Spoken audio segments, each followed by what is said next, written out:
Assalamualaikum warahmatullahi wabarakatuh.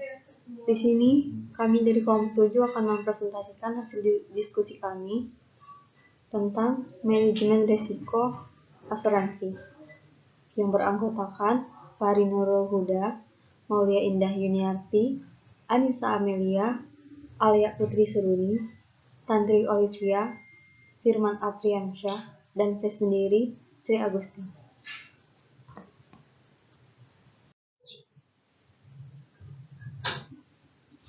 Pengertian manajemen risiko. Risiko merupakan bahaya atau konsekuensi yang mungkin terjadi karena sebuah kejadian yang sedang berlangsung maupun yang akan datang. Risiko dapat juga diartikan sebagai keadaan ketidakpastian saat terjadi sesuatu yang tidak diinginkan yang dapat menimbulkan suatu kerugian. Macam-macam risiko. Risiko murni, risiko spekulatif, risiko fundamental, risiko khusus, risiko individual, risiko harta, dan risiko tanggung gugat. Fungsi manajemen risiko: menetapkan kebijaksanaan dan strategi manajemen risiko, membangun budaya risiko dalam perusahaan, menetapkan kebijaksanaan risiko internal dan struktur unit usaha, mendesain dan mengkaji ulang manajemen risiko, koordinasi berbagai macam kegiatan fungsional cepat tanggap terhadap risiko, menyiapkan laporan tentang risiko kepada Dewan Direksi Pemusatan, perhatian kepada pekerjaan pemeriksaan internal, jaminan manajemen risiko telah dilaksanakan dengan benar, dan yang terakhir mempermudah identifikasi risiko.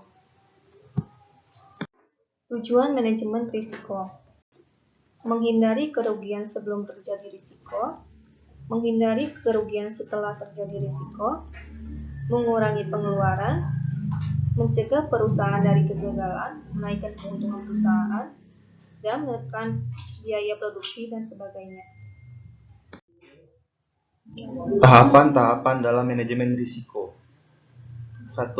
Identifikasi risiko. Yang kedua, analisa dan evaluasi risiko ditinjau dari severity, nilai risiko, dan frekuensinya.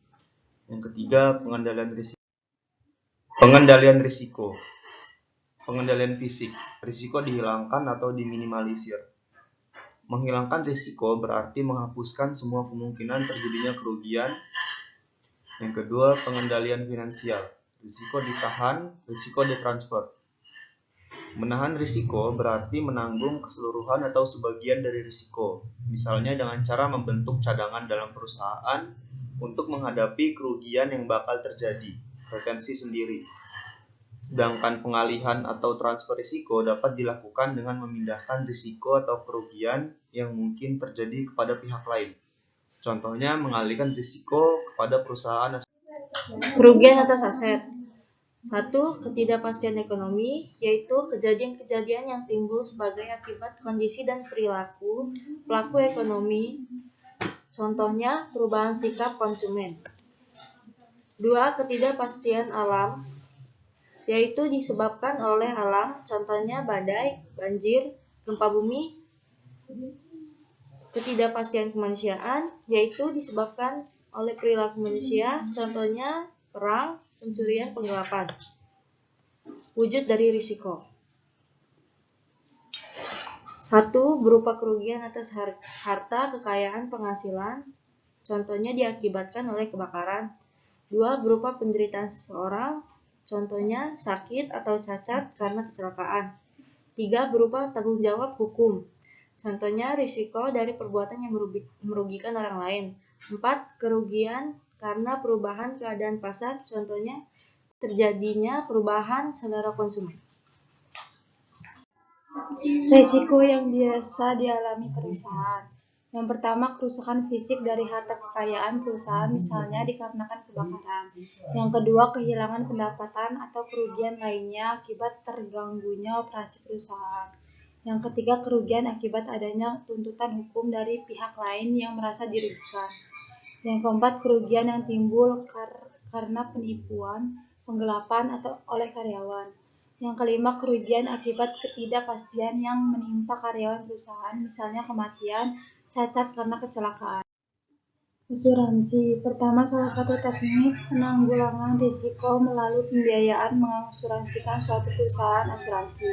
Yang kedua, asuransi artinya transaksi pertanggungan yang melibatkan dua pihak, penanggung dan tertanggung. Yang ketiga, penanggung menjamin pihak tertanggung untuk mendapatkan pengganti atas kemungkinan terjadinya kerugian atas peristiwa yang belum dapat ditentukan kapan terjadinya.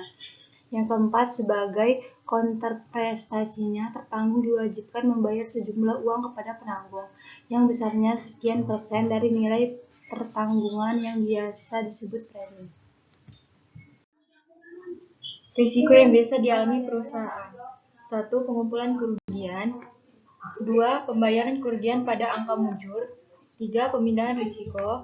4. Perlindungan terhadap kerugian ganti rugi. Ciri-ciri risiko yang dapat diasuransikan. 1. Dapat dinilai dengan uang. 2. Serupa dan dalam jumlah yang memadai. 3. Harus bersifat murni. 4. Kerugian yang terjadi dengan kebetulan dan tidak direncanakan. 5. Tidak bertentangan dengan kepentingan umum. 6. Premi asuransi yang dikenakan cukup wajar. 7. Pihak yang mengasuransikan harus memiliki insurable interest. Kaitan manajemen risiko dan asuransi.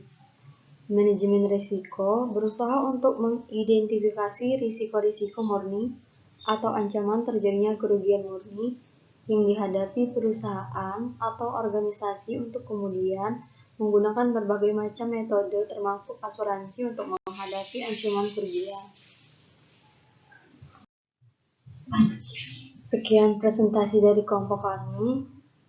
Bila ada salah kata mohon dimaafkan. Saya akhiri. Wassalamualaikum warahmatullahi wabarakatuh.